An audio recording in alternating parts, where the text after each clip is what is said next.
Have you ever visited a place that felt wrong the moment you arrived? Not dangerous, not even obviously frightening, just wrong, like the air itself was watching you. In the eastern part of the Philippines, near the rough water surrounding Samar, fishermen speak quietly about a small island that does not appear on most maps. An island nobody visits anymore, an island where an entire village disappeared over 100 years ago. And according to the people who live near the coast, the island is not empty. It remembers.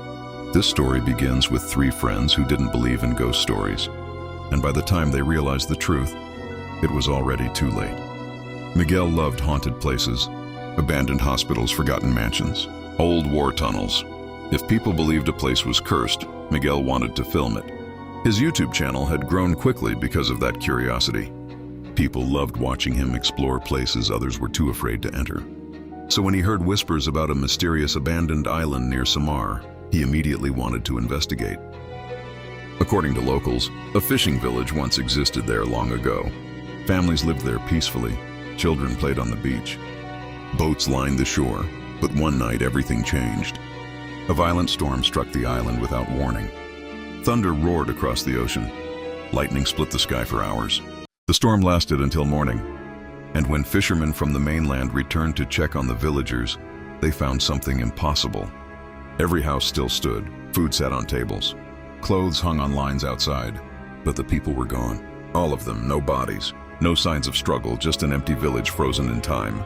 After that day, strange stories began spreading among fishermen.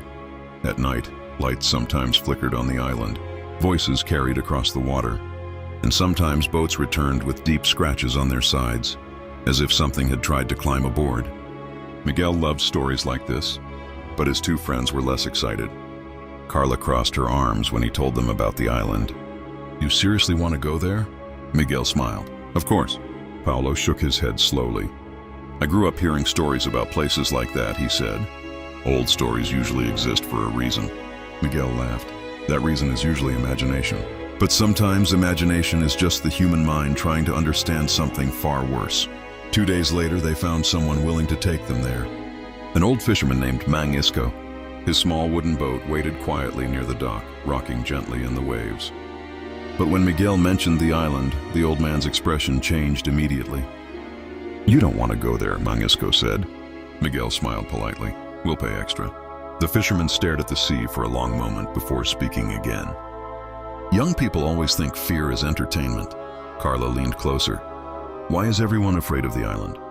Mang Isco's voice dropped to a whisper. "Because some places remember the dead." None of them spoke after that. The boat left the harbor just before sunset.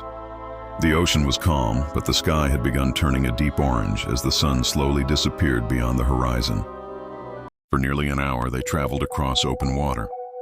Then the island appeared through a thin curtain of mist. At first it looked peaceful. Palm trees swayed gently in the wind. White sand stretched along the shoreline, but something felt strange. No birds circled above the trees. No sound came from the jungle. The entire island seemed unnaturally silent. Mang Isco stopped the boat several meters from the shore.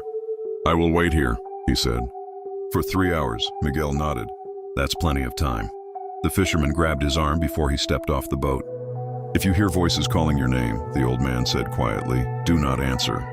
Miguel forced a small laugh. "Ghosts?" Mang Isco didn't smile. "Just remember what I said." The sand felt cold beneath their feet as they stepped onto the island. Miguel immediately began filming. "This is it," he said to the camera. "The abandoned village near Samar that locals refused to visit." The first house stood only a few meters from the beach.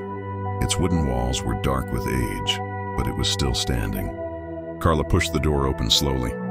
Dust floated through the air. Inside stood a small wooden table, 2 chairs, a cracked bowl resting in the center. Miguel moved closer to examine it. Then he froze. Inside the bowl was rice. Fresh rice, not dry, not rotting, fresh. Paolo backed away immediately. "That's impossible." Carla looked around nervously. "Maybe someone secretly lives here." Miguel shook his head slowly. "No one has lived here for decades." Just then the wind shifted, and from somewhere deep in the jungle, they heard it. A whisper, soft, barely audible, but unmistakably human. "Miguel?" His name drifted through the trees like someone speaking directly beside his ear. The camera shook slightly in his hands. "Did you hear that?" Carla nodded slowly. Paulo's voice trembled. "Someone's out there." But the jungle remained completely still. Too still. Then the whisper returned. Closer this time. "Miguel." They left the house and continued deeper into the village. More huts appeared between the trees. Some had collapsed roofs, others looked almost untouched. And everywhere they went, the same strange details appeared. Food on tables, doors slightly open, chairs pulled away from desks, as if the villagers had simply stepped outside for a moment. Carla suddenly stopped walking. "Guys," she pointed at the sand. "Footprints, bare human footprints, fresh ones, leading toward the jungle." Paulo whispered, "We're not alone." At the center of the village stood an old stone church. Its bell tower leaned slightly to one side. Vines crawled across the cracked walls. Miguel pushed the door open slowly. Inside, rows of wooden benches faced a small altar. Candles sat there, not melted, not ancient, new. One candle was still warm. Carla stepped backward. Someone was just here. Then suddenly, the church bell rang. One loud metallic sound that echoed across the entire island. But no one stood in the bell tower. The whispering returned. This time it came from everywhere. Dozens of voices, hundreds, all speaking at once. "Miguel, Carla, Paulo." The air turned cold. Paulo slowly turned toward the church door and froze. Standing in the doorway was a child. A small Filipino boy wearing old clothing from another century. His skin looked pale. His eyes were completely black. No white, just endless darkness. The child smiled.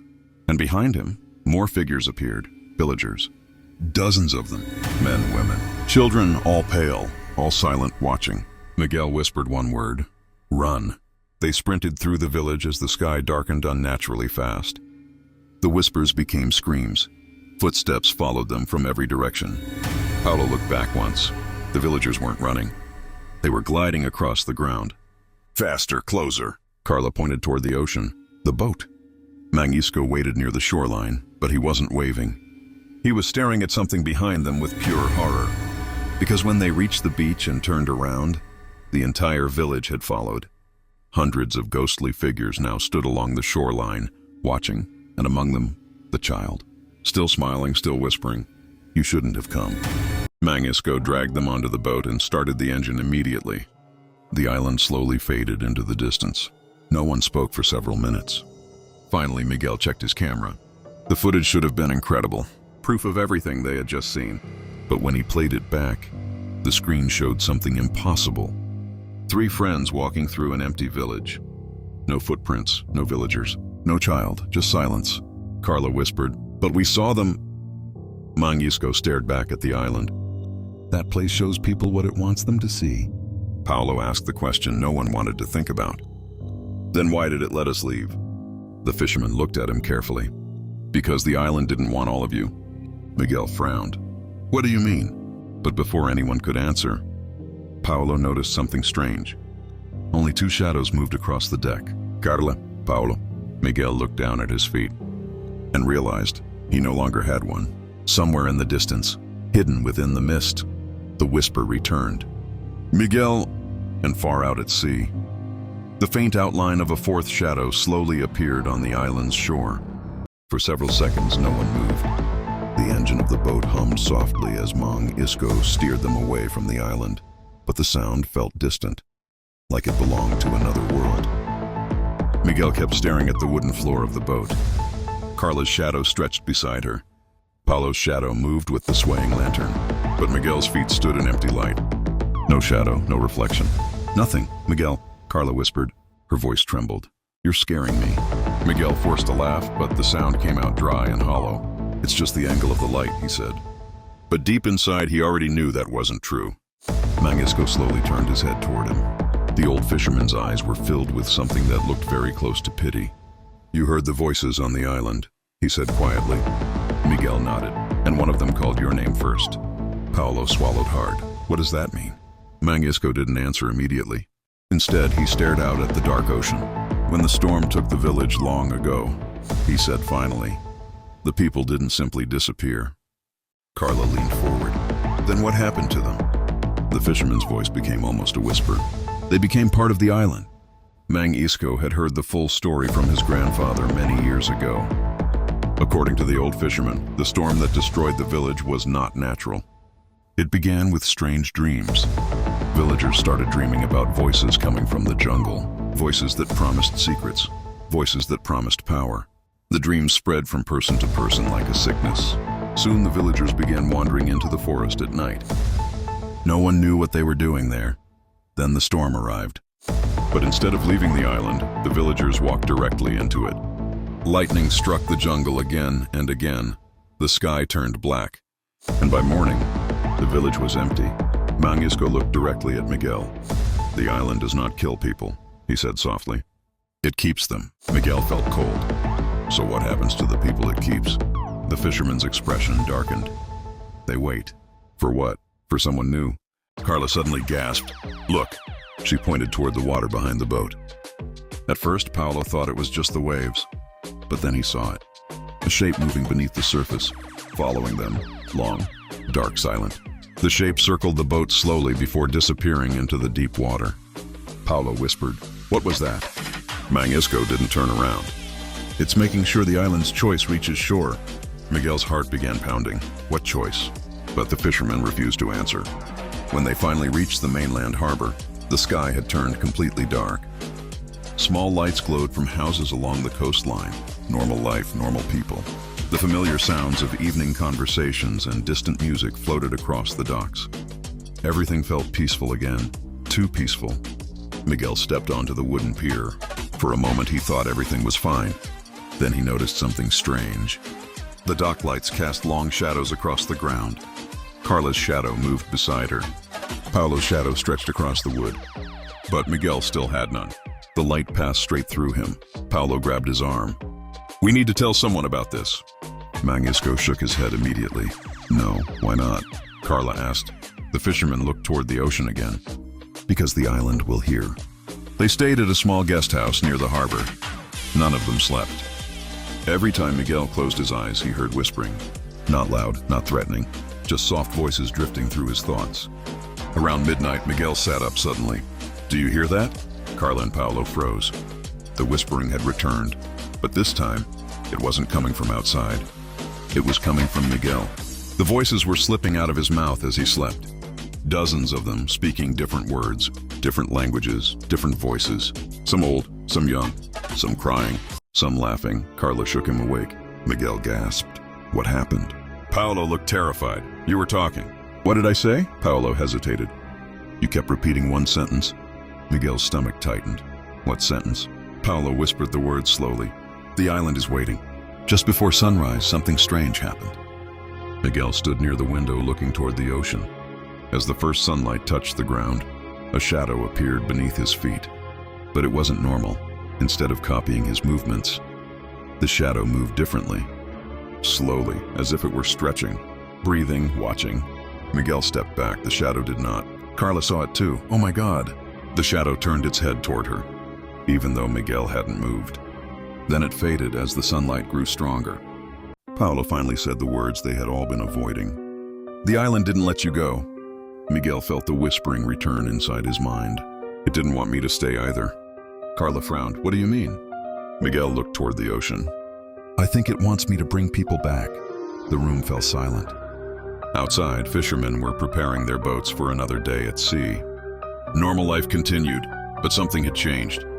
Far out on the horizon, a thin line of mist slowly gathered above the water. And within that mist, Miguel could swear he saw something. A small island, waiting. A month later, fishermen near Samar began reporting strange lights on the water at night. Boats sometimes drifted too close to a small island hidden by mist. And occasionally, new voices could be heard whispering across the sea, calling the names of anyone who listened. Waiting, always waiting, because the island was never empty. And somewhere out there, Miguel was still answering the whispers.